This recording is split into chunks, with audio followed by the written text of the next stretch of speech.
جسے ہم پورا کہتے ہیں مڈل ایسٹ، بلکہ صرف مڈل ایسٹ نہیں، پورا شمالی افریقہ سلطنت عثمانیہ کا حصہ تھا، خلافت عثمانیہ۔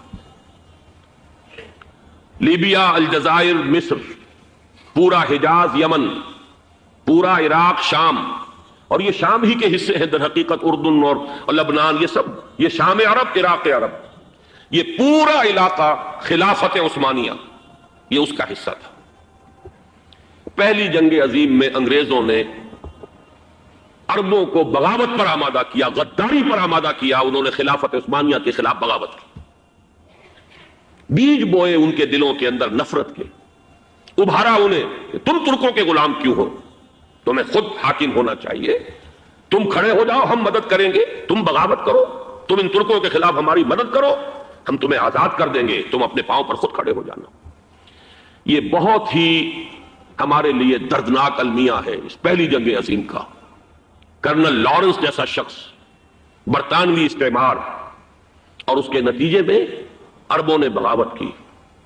اور اس قدر دردناک بات آپ کو بتا رہا ہوں، میں پہلی مرتبہ جب سن 62 میں حج کے لیے گیا مدینہ منورہ میں، ابھی وہ ریل کے انجن کھڑے ہوئے تھے۔ یہ ترکی کے زمانے میں، سلطنت عثمانیہ کے زمانے میں بغداد سے مدینے تک ریلوے لائن تھی۔ یہ پورا ایک عالم سلطنت عثمانیہ، صرف سلطنت نہیں، خلافت عثمانیہ، پوری ٹرینیں جو ہے ترکوں کی اڑائی گئی، ہزاروں ترکوں کو شہید کیا گیا، یہاں تک کہ صحن حرم میں شہید کیے گئے سینکڑوں ترک۔ یہ جرم تھوڑے نہیں ہے، معمولی نہیں۔ آج جس کی سزا مل رہی ہے، معلوم ہونا چاہیے کہ وہ جرائم کون کون سے تھے۔ اب بھی جو لوگ گئے ہیں انہوں نے دیکھا ہوگا، ترکی کا قلعہ موجود ہے اوپر پہاڑی کے اوپر، حرم کا جو سب سے بڑا دروازہ ہے باب ملک عبد العزیز، اس کے سامنے ایک لائبریری ہوتی تھی، اب تو غالباً وہ بھی گرا دی گئی ہے، اس کے پیچھے پہاڑی پر ترکوں کا قلعہ ہے پرانا، اس پر توپیں موجود تھیں۔ جب بغاوت ہوئی ہے، جو حرم میں آئے ہوئے تھے ترک فوجی، ظاہر بات ہے نہتے، وہ تو نماز پڑھنے آئے ہوئے تھے، ان کو وہاں ذبح کیا گیا ہے، اور ترکوں نے اپنی توپیں استعمال نہیں کی کہ کہیں بیت اللہ کو کوئی نہ پہنچ جائے۔ بہرحال یہ غداری ہوئی ہے پہلی جنگ عظیم کے دوران، اور نہ صرف ترکوں پہ، عربوں نے کی ہے۔ جیسا کہ میں نے کہا تھا، دو ہیں سب سے بڑے مجرم روئے ارضی کے اوپر امت مسلمہ کے طبقات۔ ہمارا پنجابی سپاہی بھی جا کر انگریزوں کی مدد کر کے ایلن بی کو قبضہ جو لے کر دیا بغداد کا، اس میں ہمارے مسلمان پنجابی سپاہی بھی شامل تھے۔ یہ خون چکاں باب ہے ہماری تاریخ کا اس صدی کا۔ لیکن اس کے بعد سلطنت عثمانیہ کے ٹکڑے ہو گئے، چیچڑے ہو گئے۔ ایک انگریز نے لکھا ہے یہ جملہ، زہر میں بجھا ہوا جملہ، کہ تاریخ میں یہ بات ثبت ہو جائے گی کہ ایک انگریز نے اس سلطنت کے ٹکڑے کر دیے کہ جو عمر فاروق نے قائم کی تھی رضی اللہ تعالی عنہ۔ یہ پورا عالم، یہ تمام علاقہ کس نے فتح کیا تھا؟ یہ بات ہاتھ بدل گئے تھے، پھر ترک آ گئے، خلافت عثمانیوں کے پاس چلی گئی، لیکن یہ سلطنت تو حضرت عمر رضی اللہ تعالیٰ عنہ کے زمانے سے چلی آ رہی تھی۔ اس کو ایک انگریز کرنل نے، اور اس نے بغاوت میں آمادہ کر کے عربوں کو اور ترکوں کے پیٹھ میں چھرا ڈھپوا کر ان کے ذریعے سے اور ٹکڑے کر دیے۔ لیکن جب جنگ ختم ہوئی، اب انہوں نے کہا کہ اب ہمیں آزادی دیجیے، تو اب انہیں معلوم ہوا کہ غداروں کو دنیا میں کیا ملتا ہے۔ ٹکڑے کر دیے گئے۔ یہ حصہ عراق یہ انگریز کے پاس رہے گا، شام کا یہ علاقہ یہ فرانسیسیوں کے پاس رہے گا، مصر پر انگریزوں کا تسلط رہے گا، لیبیا اطالویوں کے پاس رہے گا، لے دے کر یہ جو علاقہ تھا حجاز، کیونکہ وہاں کچھ تھا ہی نہیں، بے وادن غیر ذی زرع، یہ عربوں کے پاس چھوڑ دیا گیا۔ اس وقت جو بادشاہ ہیں شاہ حسین اردن کے، ان کے دادا سب سے بڑے غدار وہی تھے، لہذا ان کو اس علاقے کی بادشاہت دے دی گئی۔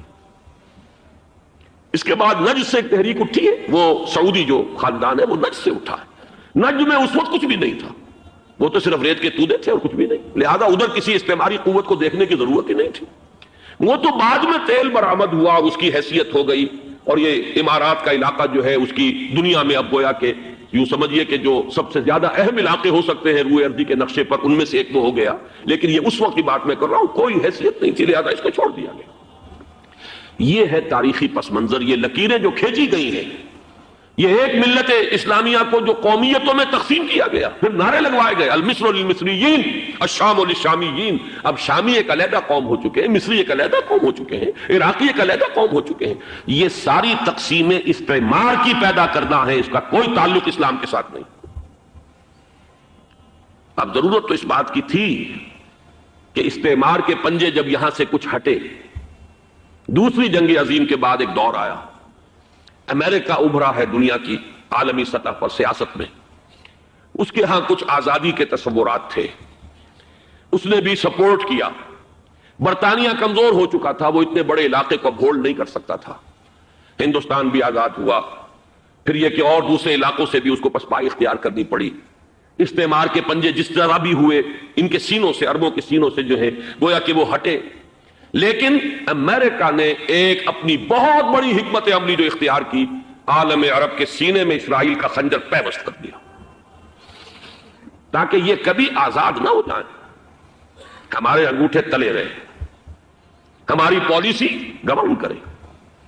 یہ استعمار کا دوسری جنگ عظیم کے بعد جہاں برطانوی استعمار، فرانسیسی استعمار رفتہ رفتہ یہ ہٹنے شروع ہوئے. صدر ناصر نے انگریزوں کو اٹھا کر پھینکا میڈیٹرینین میں اور دوسرے جگہوں سے. الجزائر نے آزادی حاصل کی فرانس سے، اطالویوں سے جو ہے لیبیا والوں نے آزادی حاصل کی. یہ ہو گیا، لیکن ایک خنجر پیوست کر دیا گیا اسرائیل کا سینہ عرب. اس صورتحال میں ظاہر بات ہے کہ ایک تو بڑی آئیڈیل پوزیشن تھی کہ پورا عالم اسلام متحد ہو، لیکن وہ تو بہت دور کا خواب معلوم ہوتا ہے. علامہ اقبال سے بڑا کوئی نقیب نہیں ہے ملت اسلامی کی وحدت کا. ایک ہو مسلم حرم کی پاسبانی کے لیے، نیل کے ساحل سے لے کر تا بخاک کاشغر. لیکن انہیں بھی اپنے لیکچرز میں کہنا پڑا کہ اس وقت جو صورتحال ہے، پورے عالم اسلام کی ایک وحدت بن جانا تو تقریباً ناممکن نظر آ رہا ہے. اگر کسی طرح ایک common wealth of Muslim nations وجود میں آ جائے تو بھی بڑی کامیابی ہوگی. لیکن اس سے بھی پہلے یہ تو زیادہ آسان تھا کہ عالم عرب ایک وحدت کی شکل اختیار کر لے. یہ تو ایک قوم ہے، اکثر و بیشتر ایک نسل یا زیادہ دو نسلیں کہتی ہیں. شمالی افریقہ میں بربر نسل بھی ہے، باقی تو سب عرب ہے. یہ پورا عالم ایک نسل، ایک زبان، پورے اتنے رقبے کے اوپر بولے جانے والی ایک زبان، یہ تو ایک ہو جائے. افسوس یہ ہے کہ اس کا ایک ہو جانا، ایک شخصیت ابھری تھی جو مذہبی مزاج کی شخصیت تھی، جو دینی مزاج کی حامل شخصیت تھی. اگر اس کی قیادت میں عالم عرب متحد ہو جاتا تو واقعتاً ایک بہت بڑا جو ہے مرحلہ وہ طے ہو جاتا پوری عالمی ملت اسلامیہ کی ایک وحدت اختیار کرنے کا. وہ شخصیت تھی شاہ فیصل شہید کی. اور اس لفظ کے ساتھ ہی آپ کے ذہن میں آ گیا ہوگا کیوں انہیں شہید کر دیا گیا، کس نے کیا کرایا، کہاں سے تعلیم حاصل کر کے آیا تھا وہ جس نے شہید کیا شاہ فیصل شہید کو. اس کی گردن پر کون سوار تھی، وہ یہودی لڑکی کے جس کے فوٹو بھی شائع ہوئے، ایک گردن پر اٹھائے کھڑا ہوا شہزادہ اپنی ایک یہودی دوست کو، لڑکی کو. اور وہی ہے کہ جس نے جا کر پستول سے شہید کیا ہے. جان میں اچھی طرح جان لیجئے، جیسے بارہا میں نے عرض کیا ہے کہ حضرت عمر کو شہید کرنے والا کہنے کو ابو لولو فیروز تھا، لیکن اس کے پیچھے پورا ایرانی نسل پرستی کا جو پورا پس منظر ہے، اسے تو ہر شخص جس کی ذرا بھی نگاہ جو ہے جو صرف منظر کو نہ دیکھ رہی ہو، پس منظر کو بھی دیکھنے والی ہو، وہ تو جان دے گی کہ ابو لولو فیروز ایک فرد کا نام نہیں تھا، وہ ایران کا انتقام تھا عالم عرب سے. بالکل اسی طریقے سے یہ امریکی استعمار کا ہتھ کنڈا تھا، اسے محسوس ہوا. شاہ فیصل مذہبی مزاج کا شخص یہ ابھر رہا ہے. اور یہ شاہ فیصل کی حکمت عملی کا ذرا آپ اندازہ کیجئے. لاہور میں سمٹ کانفرنس ہوئی، اس میں وہ آئے، سب سے ٹاورنگ پرسنالٹی پورے اس وقت عالم اسلام کے اندر شاہ فیصل کی تھی. اور وہ گویا کہ ایک بہت ہی جس کو کہا جائے کہ ایک بہت ایلڈرلی، ایک بزرگانہ ایک شخصیت جو ہے. اور انہوں نے اپنے دولت کے دروازے، عرب میں وہ مشہور تھے کہ نہایت خسیس اور بخیل انسان ہے، اس لیے کہ وہاں وہ خرچ کرتے تھے حساب کتاب کے ساتھ، لیکن ان کے خزانے کھلے ہوئے تھے عالم اسلام کے لیے. ادھر بھی مدد ہے، ادھر بھی مدد ہے، ادھر بھی کام ہو رہا ہے، ادھر بھی کام ہو رہا ہے. پھر انہوں نے تیل کا ہتھیار استعمال کر کے ایک دفعہ امریکہ کو دن میں تارے دکھا دیے تھے. فرام دی ڈیزرٹ ایریا، فطرت کے مقاصد کی کرتا ہے نگہبانی، یا بندہ صحرائی یا مرد کوہستانی، بندہ صحرائی. اس کے بعد کیا ہوا؟ اسلام تو خلافت راشدہ کے بعد سے ڈکلائن شروع ہو گیا، ملوکیت آ گئی، وہ اسلام کا نظام شورائی جو ہے حکومت کی سطح پر ختم ہو گیا. لیکن عرب بڑھتے گئے، پھر بوڑھے ہو گئے، پھر مر گئے. ان کی موت کے لیے دو چیزیں ذہن میں رکھیے. پہلے کروسیڈرز نے آ کر انہیں ان کی جو ہے پٹائی کی، لاکھوں کو قتل کیا ہے. یہ جب 1099 میں یروشلم فتح کیا ہے کروسیڈرز نے، تو جتنا قتل عام ہوا ہے کہ گھوڑوں کے گھٹنوں تک خون کی ندیاں بہ رہی تھی یروشلم کی گلیوں کے اندر. اور یہ لکھنے والے ویسٹرن جو ہے آتھرز ہیں، انہوں نے شرم کے ساتھ سر جیسے معلوم ہوتا ہے کہ نیچے کیا ہوا ہے، اور شرما کر بات لکھ رہے ہیں، حقیقت کو لکھا ضرور ہے. اور اس کے بعد تاتاریوں کے ہاتھوں آئے اور کروڑوں مسلمان قتل ہوئے. Not lakhs, note it, literally کروڑوں. پوری خارزم شاہ کی حکومت عظیم ترین، دی گریٹر خراسان، دی خراسان بزرگ، دی گریٹر خراسان ختم. ایسا بھی کیا ہے کہ ایک شہر کی ساری آبادی کو قتل کیا اور ان کے دھڑ تو پھینک دیے، صرف سر جو ہے سرے ایک جگہ جمع کیے، ایک پہاڑی کی شکل دی ان کو، اس کے اوپر تخت جمایا گیا اور کسی تاتاری وحشی سردار نے اس تخت پہ بیٹھ کے شراب پی. This happened in the 13th century of Christian era. 1258 میں فال آف بغداد کے ساتھ عرب قوم کی موت واقع ہوئی. قومیں رہتی ہیں، اس کے بعد ان کے لیے قیادت نہیں تھی. اس کے بعد سے مسلم ورلڈ کی، مسلم امہ کی قیادت عربوں کے ہاتھ میں نہیں ہے. ہاں، اللہ کی طرف سے یہ معجزہ ہو گیا، جنہوں نے کروڑوں مسلمانوں کو قتل کیا تھا وہ خود اسلام لے آئے. ہے آیا فتنہ تاتار کے افسانے سے پاسباں مل گئے کعبے کو صنم خانے سے. اس کے بعد 4 عظیم ترین مملکتیں جو بنی ہیں انڈیا میں، کون تھی؟ خاص طور پر مغل. ترکان تیموری، یہ ترک تھے. ایران میں ترکان صفوی، دی صفوید ٹرکس. پھر دی سلجوق ٹرکس، مڈل ایسٹ کے اندر سلجوقی. اور اناطولیہ سے جو ایشیا مائنر سے شروع ہو کر جو نکلے ہیں پھر آٹومان ٹرکس. تو آپ کو معلوم ہے کہ یورپ کا مشرقی حصہ پورا فتح کیا. ویانا کی سیج تک گئے ہیں، وہاں سے واپسی شروع ہوئی ہے. جیسے حضور کے زمانے میں ٹورز تک پہنچ گئے تھے، تقریباً 200 میل رہ گیا تھا پیرس حضور کے بعد صلی اللہ علیہ وسلم. حضور کا انتقال تو 632 میں ہو گیا ہے. اس کے بعد جو ہے 732 میں وہ شکست ہوئی ہے وہاں پر. اسی طرح ویانا کا جب اٹھانا پڑا ہے محاصرہ، تو وہاں سے بیکورڈ موومنٹ شروع ہوئی ہے. لیکن یہ کہ یورپ کا بہت بڑا حصہ جو ہے ترکوں کی زیر نگی رہا. 400 برس تک خلافت بھی ان کے پاس رہی. پھر ڈاؤن فال آ گیا. اب ہم اس دوسرے ڈاؤن فال کے لوئسٹ ایپ پر کھڑے ہوئے ہیں. اور یہ لوئسٹ ایپ شروع ہوا ہے 1924 سے. 1924 میں خلافت ختم، صرف ایک سمبل تھا، a symbol of Muslim unity. اور سن 14 سے 18 تک کی جو جنگ تھی، اس کے نتیجے میں great Ottoman empire just vanished from the surface of the earth, اور at least I can say from the map of the world. زمین تو ختم نہیں ہوا کرتی نا، لیکن یہ کہ آٹومان امپائر کہاں تھی یہ آج کوئی بھی نہیں بتا سکتا. کہاں بتائیے نقشے کے اندر کہاں تھی. حصے بکھرے ہو گئے عالم اسلام کے. بغاوت کروائی تھی ترکوں کے خلاف عربوں سے. کرنل لارنس، اس نے جو بغاوت کروائی ہے، یہ جو شاہ بیٹھا ہوا حسین کا اس کا پردادا جو تھا، اس نے بغاوت کی تھی اور ترکوں کو ذبح کیا تھا، ترکوں کو قتل کیا تھا. حرم شریف میں قتل کیا ہے ترکوں. اس لیے کہ قلعہ موجود تھا. جو لوگ، اب تو وہ ختم ہو گیا قلعہ، جو لوگ کچھ عرصے پہلے گئے ہیں وہاں پر، تو پہاڑی جو ہے باب عبدالعزیز کے سامنے وہاں پہاڑی نظر آتی ہے، اور پہاڑی کے اوپر ترکوں کا قلعہ بھی تک موجود تھا. وہ وہاں موجود تھے، توپیں موجود تھیں، وہ توپیں چلا سکتے تھے، لیکن انہوں نے خانہ کعبہ کے ساتھ ان کی نگاہوں کے سامنے ترک جو ہے فوجی وہاں پر ذبح کیے جاتے. اور وعدہ کیا تھا، ہم تمہیں آزادی دیں گے. تو وہ ترکوں کے غلام کیوں ہو گئے؟ آزادی کیا دی؟ سب حصے بکھرے کر لیے. عراق انگریزوں کے پاس رہے گا، مصر انگریزوں کے پاس رہے گا، شام فرانسیسیوں کے پاس رہے گا، فلسطین کا بھی مینڈیٹ انگریزوں کے پاس رہے گا، لیبیا اطالویوں کے پاس رہے گا، الجزائر فرانس کے پاس رہے گا، وغیرہ وغیرہ، موریٹانیہ اسپین کے پاس رہے گا، وغیرہ وغیرہ. تو یہ لوئسٹ ایپ تھا. تو ہم اس اعتبار سے اس وقت تاریخی پہلو سے وہ اپنے 2 عروج دیکھنے کے بعد، پہلا عروج under the leadership of the Arabs, دوسرا عروج under the leadership of the tricks. اب یہ دونوں نیچے زمین پر پڑے ہوئے ہیں. ایک تو یہ ہے جو حقیقت ہے جس کو سمجھنا چاہیے، اور دوسرے یہ کہ ہمارا اصل سبب کیا ہے. اسے میں کہوں گا ایمان کی کمزوری. مغرب کا فلسفہ جب ہمارے سر پر آ کر سوار ہو گیا تو اس سے ہمارے ایمان کی جڑیں کھل گئی. مسلمان تو ہم رہ گئے، مومن بھی رہ گئے. وہ جو پرسنل کنوکشن ہوتی ہے، یقین، جس کو اقبال کہتا ہے یقین پیدا کرے نادا، یقین سے ہاتھ آتی ہے. وہ درویشی کے جس کے سامنے جھکتی ہے فخوری. یقین نہیں، یقین کا. We have only a racial creed. یہ ہمارا ایک نسلی عقیدہ ہے جو والدین سے ہمیں منتقل ہو گیا. We are Muslim only because we were born of Muslim parents, that's all. Do we really believe in Allah? Do we really believe he is all powerful? Do we really believe he is present everywhere? Do we really believe in the life hereafter? That it is the real life? And it is the eternal life? Do we believe? جانبداری نہ کیجیے، اپنے غریبانوں میں جھانکیے. اور یہ تو آپ لوگ وہ ہیں جن کا ایک دینی ذوق ہے، مزاج ہے، آپ سوچ رکھتے ہیں، آپ چل کر آئے ہیں یہاں. آپ لوگوں کا کیا حال ہے؟ چاہے وہ جدید تعلیم یافتہ لوگ ہیں، چاہے وہ عوام الناس ہیں. ایمان کہاں ہے؟ اور ایمان کیوں ختم ہوا؟ یہ بھی نوٹ کر لیجیے. اس کی تشخیص کی تھی 20ویں صدی عیسوی کے مفکر اعظم قرآن سے دوری. قرآن کو بند کر دو، انہیں علم کلام میں الجھا دو، انہیں تصوف میں مگن کر دو، مست رکھو ذکر و فکر صبح گاہی میں سے. قرآن کو بند کر لو، ورنہ قرآن میں تو یہ پڑھیں گے تو ملوکیت کے خلاف بات سامنے آئے گی، بادشاہت کے خلاف، سرمایہ داری کے خلاف.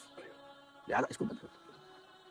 اول تو یہ کہ عربی زبان جو ہے وہ ایران نے آ کر بیریئر لگا دیا کہ عربی رک گئی. یہ بھی ایک تاریخی حقیقت سے نوٹ کر لیجیے. عربین پیننسولا یوں چلتا ہے، نیچے سے چوڑا ہے، اوپر سے تنگ ہے. ادھر سے خلیج فارس آ رہی ہے اور ادھر سے بحر قلزم آ رہا ہے. اچھا، اس کے اوپر جو ہے تاج بڑا رکھا ہوا ہے، وہ بھی عرب ورلڈ ہے، عراق عرب اور شام عرب، اور اس کو کہتے ہیں الجزیرہ. یہ جزیرہ نمائے عرب جو ہے الجزیرہ. یہاں سے اسلام نکلا، مسلمان نکلے. فتوحات شمال میں تو خیر کوہ قاف جو ہے وہ رکاوٹ تھا، زیادہ آگے جا نہیں سکتے تھے. مغرب میں پھیلا، مشرق میں پھیلا. فتوحات تو دونوں طرف یکساں ہوئی، لیکن کلچرل وکٹری جو ہے وہ ایسٹ میں حاصل نہیں ہو سکی، صرف ویسٹ میں ہوئی.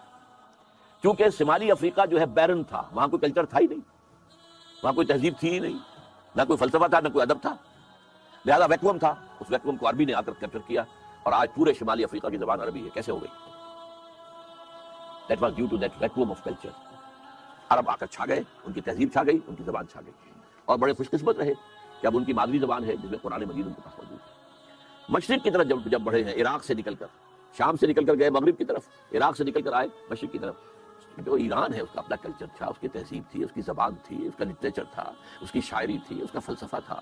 لہذا کلچرلی اسلام ایران کو فتح نہیں کر سکا، پولیٹیکلی فتح کیا ہے. اور اس کے بعد ٹیکس آ گئے، انہوں نے بھی پرشین اختیار کیے. ہمارے ہاں جو 800 برس حکومت رہی ہے تو Persian was the official language, not Arabic. عربی جاننے والے جو ہے وہ تو صرف چند مولوی لوگ ہوتے تھے، اور وہ بھی عربی کہاں جانتے تھے، وہ تو فقہ پڑھتے تھے. اصل میں جیسے کہ 3 عہدوں کے لیے آدمی درکار تھے. سول سروس تھی یہ ان کی، مسلمان حکومتوں کی، کہ انہیں قاضی چاہیے، magistrates, they must be expert in law, مفتی چاہیے، یوز نکلا تھا گلف وار سے. لیکن ذرا سا ایک بیان دے دیا تھا کہ جو اسرائیل کو پسند نہیں آیا، تو جو الیکشن میں چاروں شانے چت ہوا ہے اس کا جو حشر ہوا ہے وہ دیکھ لیجیے. تو پہلی بات تو یہ سمجھ لیجئے کہ آج بھی یہودی، یہ نیو ورلڈ آرڈر ہے، نیو ورلڈ آرڈر، اور اس میں عیسائی دنیا اس کی اعلی کار ہے. اب صورتحال کیا ہے؟ عیسائی دنیا، میں ایک بات بتا رہا تھا بیچ میں رہ گئی، کہ جہاں تک پروٹیسٹنٹ عیسائی تھے وہ تو پہلے ان کے ہاتھ میں تھے. حال ہی میں انہوں نے جو فتح حاصل کی ہے وہ کیتھولک عیسائیت کو بھی اپنے ہاتھ میں لے لیا ہے. چنانچہ پوپ صاحب نے فرمان جاری کر دیا ہے کہ ہمارے خداوند یسوع مسیح کے قتل کی ذمہ داری ان یہودیوں پر نہیں ہے، بری کر دیے گئے. 1900 برس کے بعد، بلکہ 2000 برس کے قریب ہو گئے، انہیں ایگزونریٹ کر دیا گیا، ایبسالو کر دیا گیا، ان پر ذمہ داری نہیں. نتیجہ یہ نکلا ہے کہ ابھی چند مہینے پہلے جو مذاکرات صلح کے ہو رہے تھے، جن میں یاسر عرفات بھی تھے اور یہ اسحاق رابین گیا ہوا تھا واشنگٹن، وہاں سے واپس آیا ہے تو روم میں رک کر پاپائے روم سے ملاقات کر کے تشریف لائے ہیں. انہیں دعوت دی ہے کہ یروشلم آئیے، اور ویٹیکان نے تسلیم کر لیا ہے اسرائیل کو، اور ویٹیکان کا اب جو ہے ایک ایمبیسی، اس کا جو ہے سفارت خانہ وہ یروشلم میں بننے والا ہے، اور پوپ صاحب بھی وزٹ کرنے والے ہیں. گویا کہ یہ گٹھ جوڑ اب مکمل ہو چکا، اب کہیں اس میں کوئی کمی نہیں رہی. اس یونائٹڈ فورس کے ساتھ یہ نیو ورلڈ آرڈر اس وقت عالم اسلام پر حملہ آور ہے. اب اس میں نوٹ کیجئے کہ اس وقت کی فضا ہے کیا. عالم اسلام میں سے عالم عرب ان کے شکنجے میں جا چکا. کیوں بنا کر کھڑے ہوئے ہیں اسرائیل کو ماننے کے لیے اور سر تسلیم خم کرنے کے لیے؟ انہیں بلا کر میڈرڈ میں پیش کیا گیا یہودیوں کے سامنے کہ تم جن کے ساتھ ایک ٹیبل پر بیٹھنے کو تیار نہیں تھے، میڈرڈ میں آؤ، آؤ اپنا قبرستان دیکھو. یہ اسپین کی سرزمین جہاں تم نے 800 برس حکومت کی تھی، یہ تمہارا قبرستان، یہاں آؤ اور بیٹھو اور ان کے ساتھ بات کرو. گئے تھے کہ نہیں تمام فرنٹ لائن سٹیٹس میڈرڈ میں؟ حالانکہ کوئی بین الاقوامی کانفرنس کبھی میڈرڈ میں نہیں ہوئی. یا تو یہ واشنگٹن میں، بعد میں وہ سارے معاملات واشنگٹن میں چلے. شروع وہاں سے کیا، اس لیے کہ نیوز ویک کا کچھ عرصے پہلے کور سٹوری جو تھی 1992 is the year of Spain. Why? 1592 was the year of the fall of Granada. 1492 میں 1492 میں غرناطہ کا سقوط ہوا، اور پورے آئیبیرین پیننسولا سے ایک ایک مسلمان بچہ بچہ نکال کر ختم کر دیا گیا، یا زندہ جلا دیے گئے، یا تہہ تیگ کر دیے گئے، یا جہازوں میں بھر بھر کر. اور آپ کو معلوم ہے میڈیٹرینین کی حیثیت کیا ہے؟ خلیج ہے، ایک معمولی سی خلیج، ادھر سے